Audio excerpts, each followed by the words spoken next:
Hi, I'm Lucy Appert at NYU in the Atlas Network pilot of Sakai OEE, and I'm talking to some faculty members who are piloting courses. So I have with me today Susanna Hong, and I teach writing in the Liberal Studies program. And Susanna is going to talk about her use of Atlas for her Writing 1 class. It's a freshman class and it's portfolio based.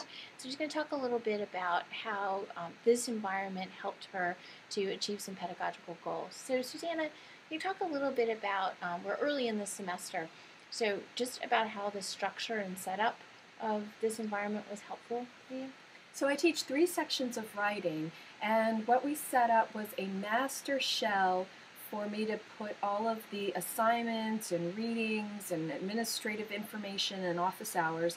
And then for each section, there is a group for each individual section where the students can post their work and they can be the agents of content there. And those groups that are specific to the students will go with them when they continue on to their other classes. So at the end of the semester, I will sever the master group from the section groups, and the students can continue to interact with one another online. They can continue to access their previous work and build on the work that they've started in my course for their future courses. So one of the goals of Susanna's class as a portfolio-based class is to talk about audience and the impact of writing on others. So being able to create that community of the Writing 1 class, which often for freshmen is one of their points of real attachment and growth, and to be able to preserve that for as long as the students are happy to have that happen was one of your goals.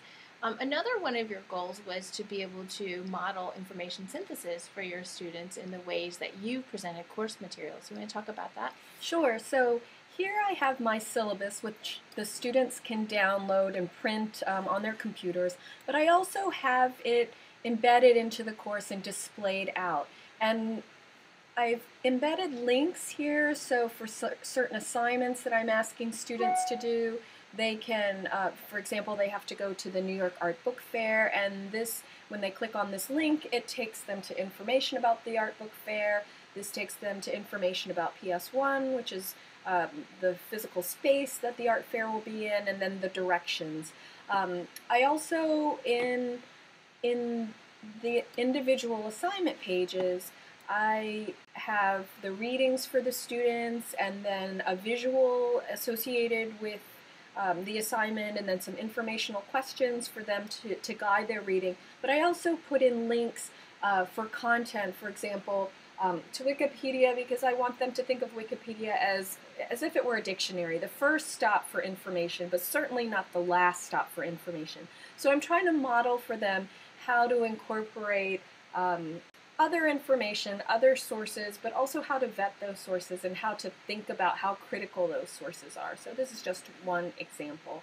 And here's another example where the students are going to the New York Art Book Fair, and I've embedded the website for Printed Matter, which sponsors the book fair, and their artist statement about the book as an art object, which is one of the goals of the course for students to consider what we think about in print, what we think about books, and to think of their own writing as having a permanence beyond just the classroom. So this is an opportunity for them to read an activist group's statement on the book, and also information about our visit, and here's a discussion box for them to post feedback about their trip and to help them process what they saw. So one thing that you're starting to model for students is a multimedia context, Yes. Which is a world that we all inhabit now, but often in the classroom, what we just bring out is just the written word. Right? Yes, especially in writing, assignments have been traditionally turned in on paper, and it's just a dialogue between the student thinks of it as just a dialogue between the student and the teacher, because the teacher is grading the assignment. But it's really about communicating what I try to emphasize for my students is about communicating their critical thinking and communicating their connection across texts. And so what I'm modeling for them in the assignments is I'm showing them how to make connections across texts, and then I'm asking them to practice what I've modeled for them in class, but also on Atlas. And so actually one thing that this environment allows you to do in your class is that the students can actually post pages themselves, they can author pages themselves, and they can also put up multimedia content in the same space with their written analysis of it. So in the same way you were working on the assignments and that same kind of synthesis we carry around in our head of a video clip, a Wikipedia citation, and our meta-analysis of how it all fits together, you're asking them to do this for an assignment. Yes, and it makes the content of our course a lot richer, and it makes their learning a lot richer as well. So I'll show you an example of an assignment. This is the theme for their first paper, for them to write about an alter ego tension or conflict that's important to them. They can write a personal essay, or they can write about a public figure or an example in popular culture or in history of an alter ego tension. So I posted this painting that Frida Kahlo did called Two Fridas, where she examines two halves, two personas that she sees. And I've modeled for them the way that I want them to respond. And so what I asked them to do is to choose a visual, and either an image or a photograph or something from YouTube or a video, and to post the visual, but then to also post an analysis of that. So in the listing of the assignment, I've modeled for them what I want them to do in their page, and the responses have been extremely rich. So here's one on popular culture on Nicki Minaj, which she has mentioned how she has alter egos. And so the student has the different personalities that she's written about, or personas, and then a clip of her being interviewed by Ellen, and then his analysis of that. And the responses, the variation have been really rich. Normally when I do this, I take the students' ideas and I write them on the blackboard, but here we have a visual representation and a visual collection of their critical thinking. And this serves as almost the first draft of their writing for this paper. So it gives them a chance to practice their critical analysis in a low-stakes way, and it also makes them excited to see what their colleagues have done. And I have a component of this assignment where they have to provide feedback for their colleagues on their ideas. And then we model how to do feedback in class, and then they do it for homework, so that this is an opportunity for them to try out their ideas.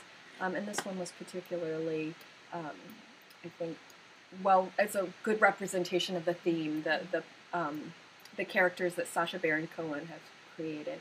And the student, we workshopped this one in class, and the students loved it, especially the clip of Ali G interviewing Noam Chomsky, and then the student analyzing all three personas. And so what this sketch piece did for the student is it helped her identify a structure for her paper, it helped her identify a subject for her paper, and it also got her thinking about the alter ego tension that she wants to analyze for her paper. So the skills that I'm asking the students to do in their essays are already practiced, and it's a way that they can refer to, other students can refer to their pieces, and so the student work becomes an important textual, an important text for the class. So it's as important as a film that I've assigned or a published reading, and it gives them